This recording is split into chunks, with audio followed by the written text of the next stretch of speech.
Bien, donc maintenant tous les éléments que nous avons écrits dans cette partie-là, il va falloir les mettre dans notre diagramme pieuvre. Donc ici, pour le diagramme pieuvre, pour simplifier l'étude, certains éléments de l'environnement de l'arrosage ont été rassemblés.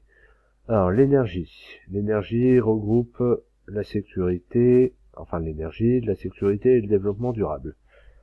L'eau regroupe la cuve, la récupération d'eau de pluie et le développement durable aussi. L'ergonomie, c'est la facilité d'utilisation, de programmation. C'est vrai qu'on n'a pas parlé de la programmation, il faut que ce soit quand même facile à programmer pour nous. Ensuite, le fonctionnement, c'est l'adaptation de l'arrosage. Ah oui, il faut qu'il s'adapte au carré potager et au bac démontable. C'est vrai que alors, le carré potager est au niveau du sol. Les bacs qui sont démontables, les bacs sont à 80 cm de haut, ils sont installés sur la table de culture, et les bacs ne sont pas toujours installés. On peut en mettre 8, on peut aussi en mettre 2. Donc il faut que ça soit démontable. Donc il y a déjà des choses qu'on a écrites là-dedans, en fait, qui vont être assemblées avec d'autres mots, énergie, eau, ergonomie et fonctionnement. Ensuite, pour compléter ça, donc on va devoir mettre les mots qu'on a trouvés ici dans l'environnement. On a trouvé beaucoup plus de mots, c'est pour ça qu'on en a déjà rassemblé certains. Vous voyez, eau, il est déjà installé. Peut-être pas dû bouger. eau est déjà installé, ça sera FC3, et FC3, ça sera à nous de compléter l'énoncé de la fonction par la suite. Pour l'instant, on va juste s'occuper de l'environnement de notre objet. Alors, un diagramme pieuvre, le début d'un diagramme pieuvre, en fait, c'est le début d'un bêta corne. Cette partie que l'on voit ici, donc l'objet, le à qui rend-il service, et sur qui ou sur quoi agit-il, avec le trait qui relie les deux patates qui sont à l'extérieur, on retrouve exactement la même structure ici, l'objet, les deux patates et le trait qui relie les deux patates. Donc il suffit de recopier bêtement. Je vais recopier bêtement, élève de 6e,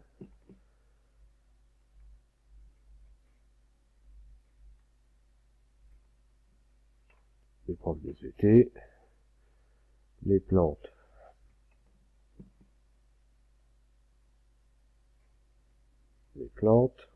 arrosage automatisé, et dans notre diagramme bêta corne, il nous reste ici le dans quel but arroser les plantes selon leurs besoins. Alors ça, il faudrait que je le mette aussi quelque part, en toute logique. Sauf que là, il n'y a pas la place pour l'écrire quelque part. En fait, ça correspond à la fonction principale de notre objet. La fonction principale, c'est une fonction de service.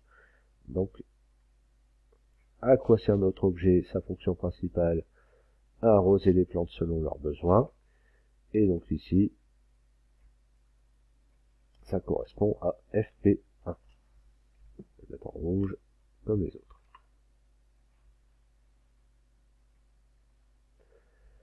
Voilà pour le début, pour compléter un diagramme pieuvre. Pour compléter la suite de l'environnement de notre objet, on a déjà des indices en fait. On a des éléments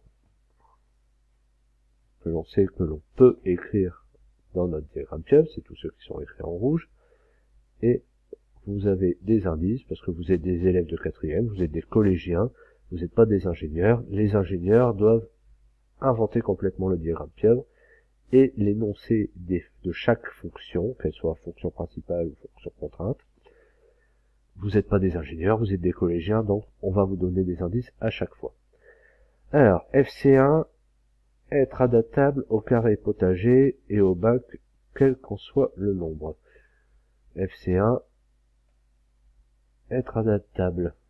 Être adaptable, ça me dit quelque chose. Oui, on le retrouve ici. Adaptation de l'arrosage en fonction des carrés potager, bac et démontable.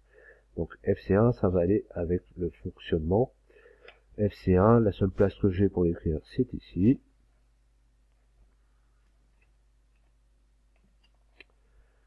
Et donc ici, on parle du fonctionnement.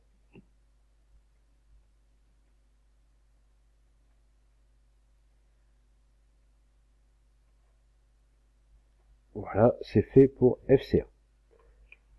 Ensuite, FC2, utiliser l'énergie disponible qui est déjà sécurisée. Alors on va même rajouter ici, vous rajouterez sur votre feuille, l'énergie renouvelable.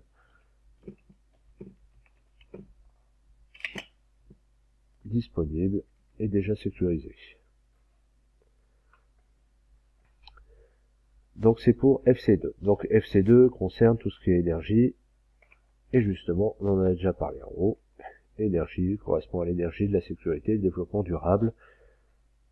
C'est bien ce dont parle FC2. Donc ici, énergie.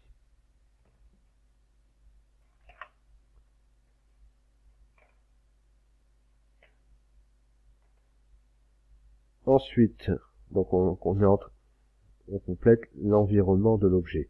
Donc on a mis le fonctionnement, l'énergie, l'eau c'est déjà mis, donc on y reviendra plus tard. FC4. FC4, avoir un coût adapté au budget de la technologie. Le budget, ça me dit quelque chose, on l'a ici. Donc c'est quelque chose qui fait partie de l'environnement de l'objet, je peux l'écrire tel quel dans mon document. Budget de la technologie.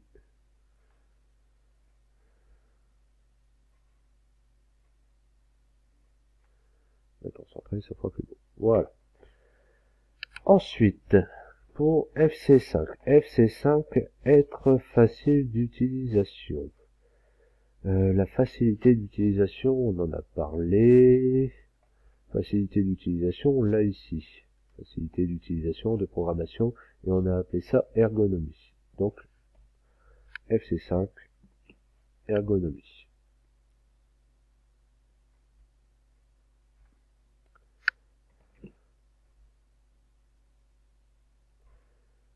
Ensuite, FC6. FC6 comme indice, être réalisable par des élèves de 4e durant le cours de technologie. On a vu dans le document précédent que ce sont des contraintes liées à la réalisation, élèves de 4e de matériel de technologie.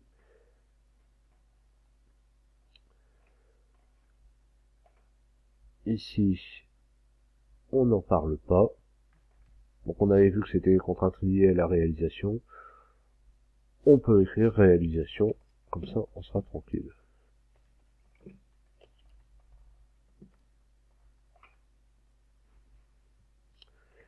Voilà. Il nous reste qu'une seule chose à compléter sur cette page. Ici, FC3. FC3, c'est lié à l'eau. Et pour l'eau, on en parle ici, cuve, récupération d'eau de pluie et développement durable. Alors, le développement durable, c'est parce qu'on utilise de l'eau de pluie. Donc, il faut former une phrase qui commence par un verbe à l'infinitif, parce qu'on est dans une fonction contrainte, mais c'est une fonction. Fonction commence toujours par un verbe à l'infinitif. On va écrire utiliser l'eau de pluie de la cuve. Je le mets en rouge. Et voilà, nous avons terminé le document.